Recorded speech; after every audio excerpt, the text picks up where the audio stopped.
स्वागत है दोस्तों। आज हम बात करेंगे मसालों पे। मसाले यानी कि स्पाइसेस जो हमारे देश में प्राचीन काल से प्रयोग होते हैं। जैसा कि आप जानते हैं, मसाले जो हैं पौधों से मिलते हैं, अर्थात वनस्पति से मिलने वाले जो उत्पाद हैं उनको हम मसालों के रूप में जानते हैं। चाहे वह उस पौधे का फल हो, फूल हो, लकड़ी हो, पत्ते हो, जड़ हो इत्यादि।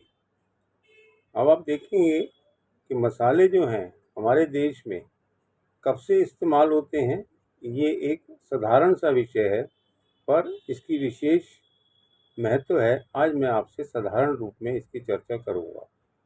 जैसा कि आप जानते हैं, मसाले भारत में बहुत होते हैं, इतने ज़्यादा होते हैं कि हम इसका निर्यात भी करते हैं।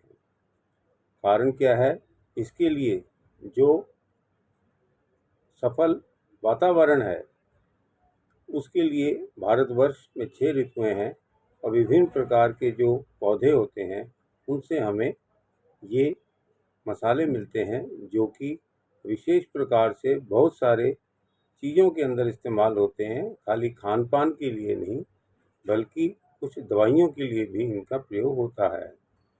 जिस प्रकार हमारे देश में कई प्रदेश हैं, वहाँ का जो वातावरण है, क्लाइमेट जिसको हम कहते हैं, वहाँ जिस प्रकार की फसलें होती हैं, उस वातावरण के हिसाब से या यूँ कहें उस ऋतु के हिसाब से ऐसे ही विभिन्न प्रकार के मसाले जो हैं हमें देखने को मिलते हैं और हमारे घरों में इस्तेमाल होते हैं। रही बात है कि आपसे मैं एक बात करना चाहूँगा, क्या ये मसाले खाली या किचन में खाना पकाने के लिए ही प्रयोग होते थे, या इसकी ज़रूरत हमें कैसे पड़ी? जैसा कि आप जानते हैं, ये पौधों से उत्पन्न होने वाले उत्पाद हैं, जो कि हमारे प्राचीन काल से जो डॉक्टर थे या इसको डाइट को जानने वाले जो लोग थे, वो ये समझते थे कि कौन सी जो मसाला है या कौन सी ऐसा पौधा है जिसके प्रयोग से हम उस बीमारी से बच सकते हैं। तो सर्वप्रथम आप ये जानिए, मसाले जो हैं यहाँ पे दवाइयों के रूप में इस्तेमाल होते थे। एक बात तो ये अवश्य जाननी चाहिए। दूसरी बात, मसालों का टेस्ट जब से हम व्यक्तिगत रूप में खाना बनाने लगे हैं या विशेष प्रकार से कुछ व्यंजन बनाने लगे हैं, ऐसे ही इसका प्रयोग हो रहा है। पर एक बात मैं आपसे अवश्य कहूँगा, ये जो वनस्पति से मिलने वाली चीज़ें हैं जिनको हम मसाले कहते हैं, पर वनस्पति से मिलने वाली कुछ सब्जियां हैं, कुछ फल हैं, उनकी मात्रा भी हम पकाने में, सेवन करने में अवश्य यूज़ करते हैं, जबकि मसालों की मात्रा उतनी नहीं होती है।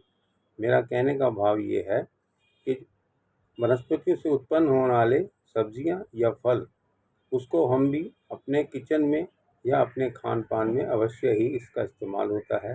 और यहाँ तक कि कुछ चीज़ों का प्रयोग विशेष रूप से दवाइयों के रूप में या डाइटिशियन के द्वारा बताए हुए उस बीमारी से को लक्षणों को कम करने के लिए या उस बीमार व्यक्ति के लिए जो कि उसके लिए फ़ायदेमंद है, उसका सेवन कराया जाता है। कहने का अर्थ ये है कि वनस्पति शास्त्र से उत्पन्न जो मसाले हैं, इसकी मात्रा पे भी हमें ध्यान देने की ज़रूरत है।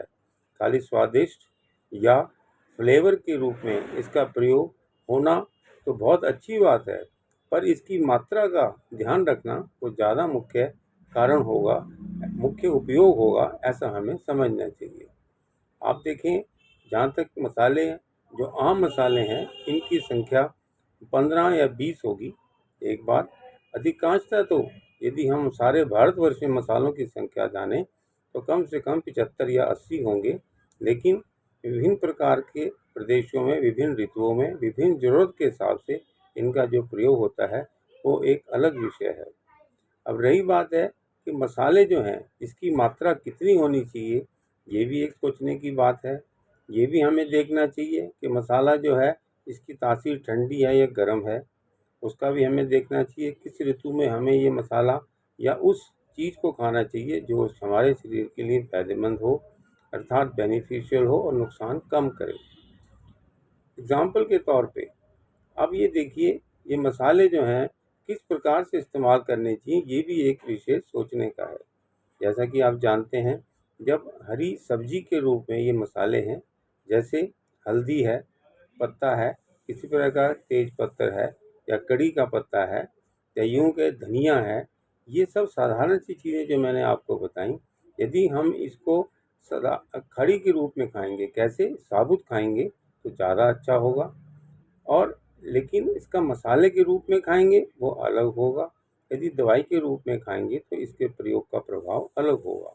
तो आप ये समझिए, अभी भी हमारे गाँव के अंदर जो लोग ज़्यादा इसकी विशेषता को नहीं जानते, पर वो ये मोटे रूप में जानते हैं कि किस ऋतु में उनको कौन सी सब्जी के साथ कौन सा मसाला खाना चाहिए, ये उनकी जानकारी में है। ये सब उन्होंने अनुभव से अपने पूर्वजों से सीखा है और वो उसको इस्तेमाल करते आए हैं, जिसको हम आम भाषा में ये कहते हैं, ये मसाले खड़े मसाले के रूप में हैं, अर्थात वो पिसे हुए नहीं होते।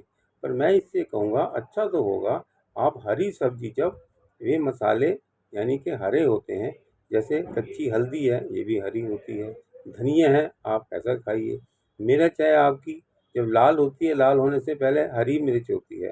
अर्थात कहने का भाव ये है, जब हरी जो उसका रूप है उसको हम खाम कर इस्तेमाल करेंगे, प्रयोग में लाएंगे तो उसका प्रभाव ज़्यादा होगा, लेकिन वो उसकी मात्रा अवश्य ही कम होगी। तो आप ये समझिए, जो शताब्दियों से हमारे देश के अंदर मसाले इस्तेमाल हो रहे हैं, उसका हम प्रयोग हरा हो तब पर प्रयोग करें, बहुत अच्छा है। लेकिन खड़े रूप में करेंगे अर्थात मोटे मसाले के रूप में करेंगे तो बढ़िया है, या यूं कहिए दवाई के रूप में किसी विशेषज्ञ की जानकारी से उनके निरीक्षण में उनके आदेश अनुसार खाएंगे तो और भी अच्छा होगा। और मैं आपसे अवश्य ये बात कहना चाहूँगा कि मसाले हमें खाली टेस्ट के लिए या उसके फ्लेवर के लिए हमें कम खाने चाहिए। ये हमें खाने चाहिए इसलिए कि हमें उसका उपयोग करें, लेकिन हमें उसका नुकसान ना हो। अभी आप देखेंगे कि बहुत सारी पेट की बीमारियां हैं, जैसे पेट में जलन है, गैस है, फारा है, यहाँ तक कि कब्ज़ है, बवासीर है, उसके अंदर भी बहुत सारे मसाले प्रयोग होते हैं। और आप जानेंगे, यदि हम उसको खड़े रूप में इस्तेमाल करेंगे, मोटे रूप में प्रयोग करेंगे, तो बहुत सारी कैंसर तक की बीमारियों के अंदर भी हमें लाभ मिलता है।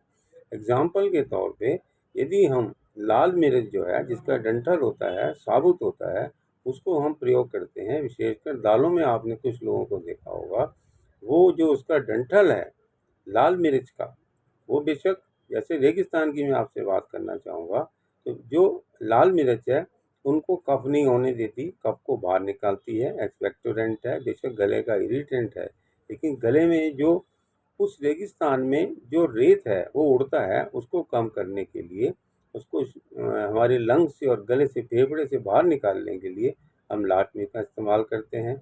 पर उसका जो डंठल है वो भी कैंसर के लिए भी काम आता है, ऐसी जानकारी भी हमें रखनी चाहिए। यहाँ मैं आपसे ये ध्यान चाहूँगा कि आप हमेशा इस प्रकार के मसालों का उपयोग करें, पर इसकी मात्रा पे ध्यान दें, ये मात्रा ज़्यादा ना हो, केवल हल्की-फुल्की खुशबू हो जिसको मैं फ्लेवर के रूप में कहूँगा, वो पर्याप्त होता है।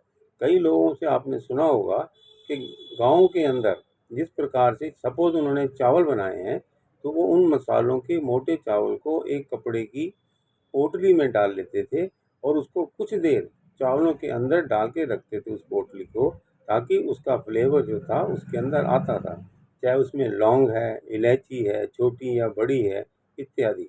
ये एक बहुत बड़ा विषय है, पर मैं आपको सारांश में ये आपका ध्यान देना चाहूँगा कि हमारे शरीर के अंदर विशेषकर फ़ायदे की बजाय इन मसालों का नुकसान ज़्यादा हो रहा है। बहुत सारी बीमारियाँ जो पेप्टिक अल्सर की हैं, गैस्ट्रिक अल्सर की हैं, यहाँ तक कि हमारी जो डायबिटीज़ है, पैनक्रियाज़ को ख़राब करने में इसका प्रयोग इस्तेमाल हो रहा है, ये दुरुपयोगी है, तो हमें इन सब चीज़ों से बचना चाहिए। यहाँ तक कि कैंसर के अंदर काम होने वाली कई जो मसाले हैं, औषधियों के रूप में इस्तेमाल होते हैं, पर उसकी मात्रा पे यदि हम ध्यान नहीं देंगे, तो वो फ़ायदे की बजाय नुकसान देंगी। मैं आपसे ये कहूँगा, मसालों की मात्रा आपको कम से कम लेनी चाहिए, ताकि वो अपना दवाई का जो प्रभाव है वो तो हमें दे ही दे, ताकि उसके स्वाद के अंदर भी बढ़ोतरी होनी चाहिए और हमें अच्छा फ्लेवर मिले, ताकि हमारी खाने की इच्छा बढ़े, हमारी भूख भी ठीक लगे, पर हमारा पेट भी साफ होना चाहिए। तो आप ये जानिए, मसालों का उपयोग, आप उसकी सेफ्टी, हमारे शरीर की उपयोगिता, क्या हम उसको हजम कर सकते हैं या नहीं कर सकते हैं। पर ऐसी चीज़ें, जैसे लोग नॉन वेज के साथ मसालों का उपयोग ज़्यादा करते हैं, जो लोग ड्रिंक करते हैं वो भी इसका इस्तेमाल करते हैं। गर्मी के मौसम में भी इस्तेमाल बहुत ज़्यादा होता है ऐसी चीज़ों का, जो शरीर के अंदर, पेट के अंदर गर्मी पैदा करते हैं। मेटाबॉलिज्म धीरे धीरे उनका ख़राब होने लगता है, जिससे पेट के अंदर जो इंटेस्टाइनल फ्लोरा है, अर्थात अंतड़ियाँ जो हैं और कमज़ोर हो जाती हैं, जिसको हम पुरानी प्राचीन भाषा में कहें कि अग्नि हमारी मंद हो जाती है। ज़्यादा जलन से हमारा लीवर भी खराब हो जाता है, जो अनेक प्रकार के रोगों को पैदा करता है। सारांश में मैं आपका एक बार ध्यान दिलाना चाहूँगा कि मसालों का प्रयोग हम उसकी मात्रा पे ज़रूर ध्यान दें, केवल हल्की-फुल्की मात्रा से इस्तेमाल करें। जिस प्रकार से वनस्पति शास्त्र में सब्जियों का हम प्रयोग करते हैं, लेकिन मसालों की मात्रा उतनी नहीं करते जितनी सब्जियाँ और फल की। तो आप ये जानें, इसकी मात्रा कम से कम होगी तो निश्चित ही हमें अलग-अलग प्रकार के प्रभाव होंगे, जो हमारे शरीर के लिए ज़रूरी है, उससे हमें लाभ मिलेगा। तो मैं आपसे ये कहूँगा, मसालों का प्रयोग करने से पहले ये ध्यान दें कि हमें साधारण से साधारण मसाले, वो भी खड़े रूप में, अच्छा तो हो अरे, इनका प्रयोग करें और अवश्य ही इनका लाभ उठाएँ। बहुत सारी बीमारियाँ, चाहे जोड़ों से संबंधित हैं, पेट से संबंधित हैं, कैंसर से संबंधित हैं, हमारे जो पुराने प्राचीन काल में हमारे डॉक्टर जो होते थे, आयुर्वेदिक स्पेशलिस्ट जो होते थे, जो डाइट के बारे में भी अच्छा जानते थे, तभी शायद आज तक हमारे जो आम आदमी हैं, वो अभी भी डॉक्टर से ये पूछते हैं कि हमें क्या खाना है।